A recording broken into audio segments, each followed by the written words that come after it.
नमस्कार साथियों, स्वागत है आप सभी का आपकी अपनी पाठशाला पर। मैं हूं अंकित अवस्थी। दुनिया में कभी हथियारों की होड़ जब हम इतिहास में खोजते हैं तो शायद ऐसे ही छिड़ी होगी। जब किसी पावरफुल देश ने कहा होगा कि अब मैं ये बम फोड़ने जा रहा हूं, तो उसको टक्कर देने वाले दूसरे देश ने कहा होगा कि ले मैंने भी फोड़ दिया। बिल्कुल उसी तर्ज पर कुछ हमको आज देखने को मिल रहा है। हाल ही में डोनाल्ड ट्रंप ने एक टीवी इंटरव्यू दिया था जिस पर हमने सेशन किया था। यहां पर टीवी इंटरव्यू के अंदर हमने आपको बताया था कि किस तरह से एक इंटरव्यूअर जब इनसे पूछ रही हैं तो ये अपने जवाब रखते चले जा रहे हैं। रशिया, चाइना और North Korea including Pakistan nuclear test कर रहे हैं, ऐसा कहते हुए ट्रंप ने कहा कि अब हम भी न्यूक्लियर टेस्ट करेंगे। जब इन्होंने ये वाली बात कही तो हमने इस बात पर प्रतिक्रिया इस तरह से दी थी कि भाई पाकिस्तान न्यूक्लियर टेस्ट कर रहा है तो हम कब करेंगे। लेकिन इन्होंने जिनका नाम लिया वो बाकी लोग तो अभी तक रिएक्शन दिए ही नहीं थे। उनमें से इस बार रूस बाहर निकल कर आ गया है। हमने पाकिस्तान पर सेशन आपके साथ में अंकित इंस्पायर इंडिया पर सेशन भी साझा भी किया था। लेकिन जैसे ही ट्रंप ने यह कहा कि रूस, नॉर्थ कोरिया, चाइना, पाकिस्तान कर रहे हैं, तो इस बार रशिया बाहर आ गया है। ट्रंप ने कहा कि मैं तो न्यूक्लियर टेस्ट करूंगा क्योंकि ये कर रहे हैं। रशिया वालों ने कहा हम कब कर रहे थे और तुम कह दियो हम कर रहे हैं, तो सुनो अब तो हम सच में करेंगे क्योंकि तुम करने जा रहे हो। बस एक आदमी जो कुछ इग्नाइट किया होड़ में, बाकी सब लोग शुरू हो गए हैं। और शुरू होते हुए तो रशिया आगे निकल कर आ गया है कि हम भी भैया अब न्यूक्लियर टेस्ट करेंगे। बोले यार अब तक नहीं कर रहे थे क्या? बोले अब तक तो नहीं कर रहे थे, लेकिन ट्रंप ने खुद से खुद को जो परमिशन दिया ना कि ये लोग कर रहे हैं तो मैं भी करूंगा, तो कोई चिंता मत करो अब हम भी करेंगे। भाई पुतिन ने एक टीम की मीटिंग बुलाई, रक्षा मंत्री को बुला लिया, सारे जो प्रतिनिधि हैं उनको बुला लिया और उनसे जो बात करी वो दुनिया के सामने पब्लिक कर दी। बात में क्या कहा? बात में इन्होंने सबसे ये कहा कि सुनो एक काम करो, ढूंढो कि दुनिया में कौन सी जगह पर हम न्यूक्लियर परीक्षण कर सकते हैं। माहौल पूरा काट दिया है, ढूंढ कर लाओ, जगह बताओ, हम जाकर न्यूक्लियर परीक्षण करेंगे। आओ तो ये सारी बातें आपको बताएंगे और ये भी बताएंगे कि इस बीच में अमेरिका ने अपनी वो बैलिस्टिक मिसाइल जो रखी थी उसने छुपा करके तो खैर क्या बचा कर रखी थी कि कभी चलाएंगे, उसको चलाकर देख लिया, उसमें ग्रीस व्रीस चल रही है कि नहीं चल रही है, चलाकर उसको देख लिया है। सारी बातें क्योंकि अल्टीमेटली रेस छिड़ चुकी है न्यूक्लियर बॉम्ब्स की, और जब रेस छिड़ी है तो देखना होगा कि ये कहां पर यूज होंगे। विस्तार से चर्चा करेंगे, लेकिन क्विक अपडेट में जान लीजिए। और अपडेट ये है, सैलरी का समय है। आप में से बहुत सारे लोग अपनी अपनी सैलरीज के साथ में वास्ता रख रहे होंगे। ऐसे में अपना धन का प्रबंधन कैसे सही हो कैसे ना हो, इसके लिए अगर आप चाहते हैं तो हमारे साथ एक कोर्स ज्वाइन कर सकते हैं जिसमें हमने म्यूचुअल फंड्स के रिलेशन में आपको प्रॉपर जानकारी दी है। इन्वेस्टमेंट को लेकर के बातें बाजार की एप्लीकेशन पर म्यूचुअल फंड्स आपके लिए कौन से सही हैं, इसे जानने के लिए आप बातें बाजार की एप्लीकेशन पर हमारा कोर्स देख सकते हैं, जिसमें पूरी तरीके से आपको म्यूचुअल फंड्स एक्सप्लेन किए गए हैं, तरीके बताए गए हैं, इन्वेस्टमेंट का मोड समझाया गया है, आपके लिए सारे प्लस माइनस डिस्कस किए गए हैं। एप्लीकेशन का लिंक कमेंट बॉक्स में दिया है। ये जो आप टेबल देख रहे हैं, इस टेबल में पुतिन बैठे हैं और पुतिन के साथ में उनके वो सारे जनप्रतिनिधि टाइप के लोग बैठे हैं, जिन्हें पुतिन ने कोई-कोई ज़िम्मेदारी दी रखी है। जैसे रक्षा मंत्री है, या फिर कोई डिफेंस का कोई डिफेंस सेक्रेटरी है, या फिर कोई डिफेंस का कोई बड़ा अधिकारी है, वो सब टेबल पर हैं और उनसे पुतिन बतिया रहे हैं। Russian president Putin has instructed government to submit proposal on the possible resumption of nuclear weapon testing in response to president Trump. बोले ट्रंप ने जो कहा है उसी के रिस्पॉन्स में आप लोग जाइए और ढूंढ कर लाइए कि हम टेस्ट कहां कर सकते हैं। And he said if the United States or any other state party to the treaty was to conduct such test, Russia would be under obligation to take reciprocal measure। अगर ये टेस्ट करते हैं तो हम इस बात के लिए बाध्य हो जाएंगे कि हम भी न्यूक्लियर टेस्ट करें। अब यार ये कौन सी बाध्यता है भाई? एक कर रहा है तो तुम क्यों करोगे? ये कौन सा सवाल हुआ? तो मैंने आपको पहले भी बताया था, दुनिया के इन देशों ने, कौन से देश? ये जो अमेरिका, फ्रांस, रशिया, चाइना और यूके, इनने एक ट्रीटी प्रेजेंट की थी दुनिया के सामने जिसे कॉम्प्रिहेंसिव टेस्ट बैन ट्रीटी कहा जाता है। उस कॉम्प्रिहेंसिव टेस्ट बैन ट्रीटी को 1994 के अराउंड प्रस्तुत किया गया था दुनिया के सामने, जिसका उद्देश्य ये था कि दुनिया में अब कोई और देश टेस्ट नहीं करेगा, परीक्षण नहीं करेगा। ये पाकिस्तान वाला जब इशू किया था हमने तब भी आपको बताया था, क्योंकि अमेरिका अपना आखिरी टेस्ट कर चुका था, सबके पास में खूब बढ़िया बढ़िया न्यूक्लियर बम हो चुके थे। बोले टेस्ट मत करो अब कोई भी। बोले बना लिया बम तो, बोले बना लो लेकिन बना मतलब बनाना भी अलाउड नहीं है, लेकिन बना लिया लेकिन टेस्ट नहीं हुआ तो आप में भी कॉन्फिडेंस नहीं आएगा, तो टेस्ट रोक दो। इसी को न्यूक्लियर कॉम्प्रिहेंसिव टेस्ट ब्रेन टीटी कहा गया था, है ना? सीटीबीटी के रूप में जाना जाता है इसे।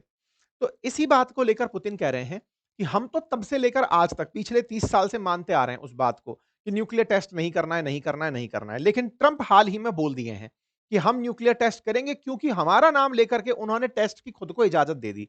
तो अगर वो करते हैं, क्योंकि हमने तो आज तक परमिशन नहीं तोड़ी थी, हमने संधि नहीं तोड़ी थी, लेकिन अगर वो करते हैं तो हम भी करने के लिए बाध्य होंगे।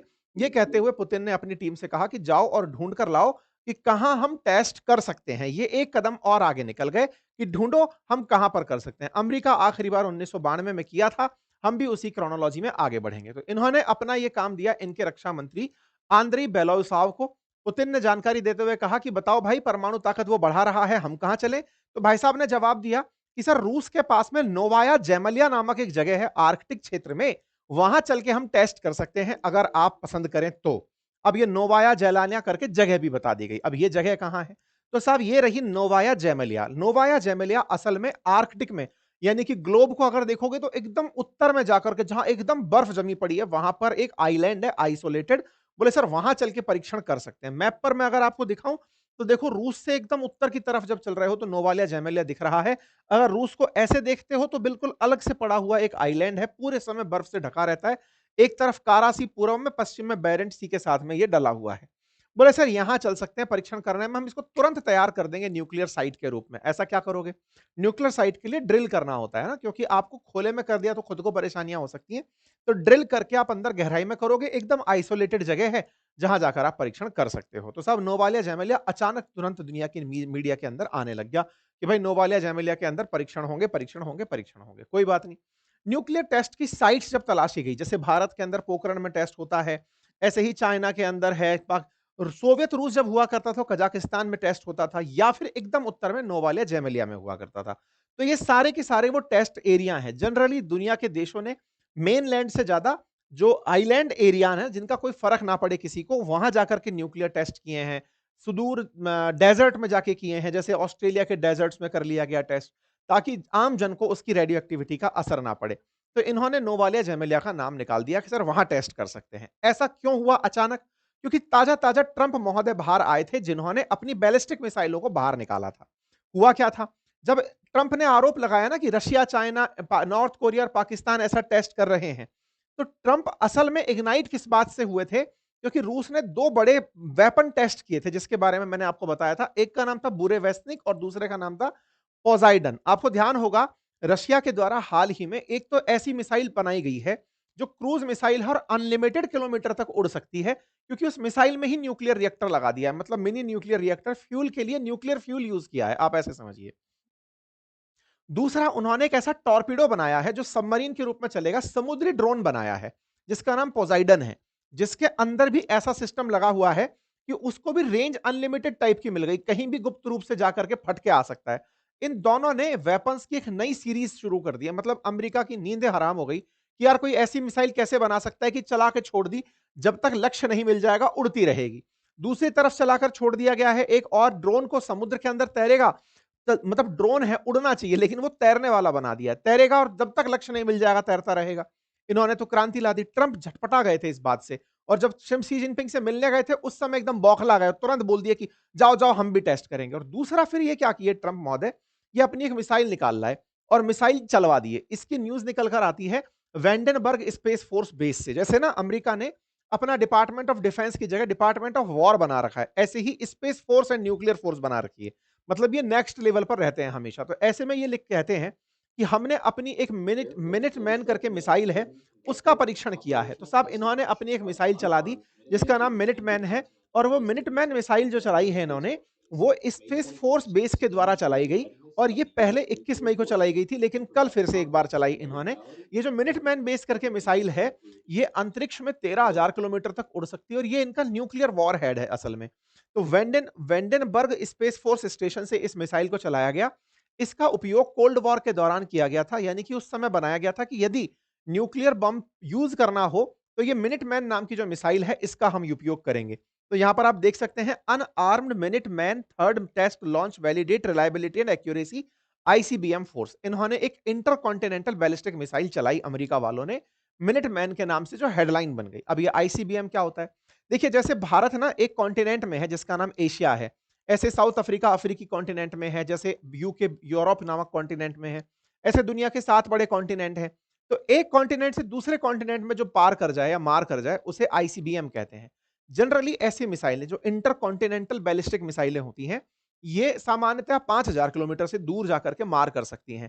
तो अमेरिका ने जो मिसाइल बनाई है, ये भी आईसीबीएम है। बनाई आज की नहीं है, बहुत पुरानी मिसाइल है, लेकिन कहा जाता है कि 13,000 किलोमीटर दूर तक जाकर मार कर सकती है। 1970 से ये अपॉइंटेड है, यानी कि कोल्ड वॉर एरा से। इसका नाम मिनटमैन थर्ड है और ये अगली बार जब अपडेट होगी, तो इसका नाम सेंटिनल होगा, 2030 में करेंगे। लेकिन अभी ये बेस्ट तरीके से यूज़ की जा सकती है। इन्होंने बस चला के देख लिया इस मिसाइल को, कि हाँ भाई वर्किंग है कि नहीं प्रॉपर तरीके से। बढ़िया इसका इन्होंने वीडियो जारी कर दिया, बता दिया कि ये सबमरीन से चल सकती है, हवा से चल सकती है, ज़मीन से चल सकती है और सब तरह से इन्होंने मिसाइल को चला करके दुनिया के सामने बता दिया। कुल मिलाकर के दुनिया को ये बताया कि दुनिया वालों ये मत समझना वो पोसाइडन बना लिए हैं या फिर वो अपने द्वारा एक बहुत भारी सा नाम था जो बेरूवोत्स का था, वो मिसाइल बना लिए तो हमारे पास नहीं है, हमारे पास भी मिनटमैन है, हम इसको न्यूक्लियर बम लगाकर चला सकते हैं। अच्छा, न्यूक्लियर बम लगा के चलाना अलग चीज होती है। रूस ने जो प्रयोग किया है वो नेक्स्ट लेवल है। रूस का प्रयोग ये है कि ये जो आग निकल रही है ना, ये आग ही न्यूक्लियर एनर्जी से निकल रही हो। ये लोग क्या बता रहे हैं कि हम इस मिसाइल के टोपे पे, यानी कि उसके वॉर हेड पर न्यूक्लियर बम रख के भेज सकते हैं। वो कोई बहुत बड़ा रॉकेट साइंस नहीं है।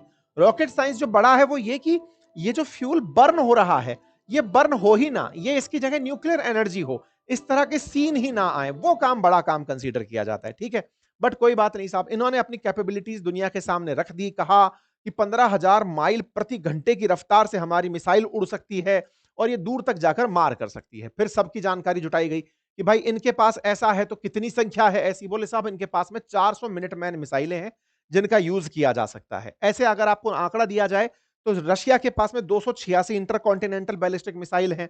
रशिया के पास, ये अमेरिका के पास 405 हैं। ऐसे ही 2025 तक अगर चाइना की बात की जाए तो उसके पास 400 हैं। ऐसे ही नॉर्थ कोरिया के पास में 30 हैं। भारत के पास अग्नि 5 है लेकिन उसकी संख्या नहीं पता है, क्योंकि अभी ये सब टेस्टिंग के दौर में है, मतलब एक तरह से यूज में आ रही है, मतलब अभी इनके काउंट्स बाहर नहीं आए हैं। ठीक है, ऐसे ही जो इजराइल है उसके पास भी आईसीबीएम मिसाइल, लेकिन वो बताया नहीं कितना दूर वाली मिसाइल है। कुल मिलाकर आईसीबीएम मिसाइलें होना किसी दुनिया की ताकत में इजाफा माना जाता है। अमेरिका कहता है कि हमारे पास दुनिया की सबसे ज्यादा आईसीबीएम मिसाइलें हैं, टेस्टेड एंड ट्रायल हैं, उनका उपयोग हम कर लेंगे न्यूक्लियर बॉम्ब चलाने में। लेकिन रशिया की तरफ से जो दिमित्री मेदवेदेव हैं, जो पहले भी ट्रंप को चिढ़ाते रहे हैं, वो उनको फिर चिढ़ा दिए कि हाँ, हाँ, आप जानते हैं कि तुम्हारे न्यूक्लियर टेस्ट का मतलब क्या होता है। खैर, कुल मिलाकर पुतिन को एक अच्छा बहाना मिल गया। पुतिन अपनी टीम को बोल दिए कि जाओ अब टेस्टिंग की साइट ढूंढो। कुल मिलाकर ये दोनों लोग फिर से न्यूक्लियर टेस्ट खेलेंगे। दुनिया का 85% न्यूक्लियर असला इन 2 देशों के पास है, लेकिन फिर से ये खेला खेलेंगे। ऐसे में हम क्या करेंगे?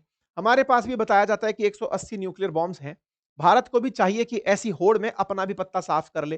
खुद थोड़े बहुत और परीक्षण कर ले ताकि ये लोग शांत हो जाएँ, इन्हें लगे कि अरे इंडिया वाले फिर आ गए। कुल मिलाकर इंडिया को भी अपने परीक्षणों को दम देना चाहिए। हालाँकि भारत न्यूक्लियर बम ना चलाने की प्रेरणा देता है कि हम न्यूक्लियर बम पहले कभी नहीं चलाएँगे, लेकिन परीक्षण से किसने रोका है? हमें कर लेना चाहिए। बाकी हमारे पास भी अपने आर्सेनल्स तैयार हैं और ज़्यादा मजबूती से जब होड़ पूरी दुनिया में मची हो, भारत को अपना ख़्याल रखना चाहिए। बस आज के लिए इतना ही, बाकी आप लोग इस विषय पर क्या सोचते हैं? अपनी राय ज़रूर रखें। बाकी स्टॉक मार्केट की लर्निंग हो या फिर म्यूचुअल फंड्स की अगर आप जानना चाहते हैं तो बातें बाजार की एप्लीकेशन पर जाकर आप कोर्सेज़ देख सकते हैं। आपका समय शुभ हो। बहुत-बहुत धन्यवाद।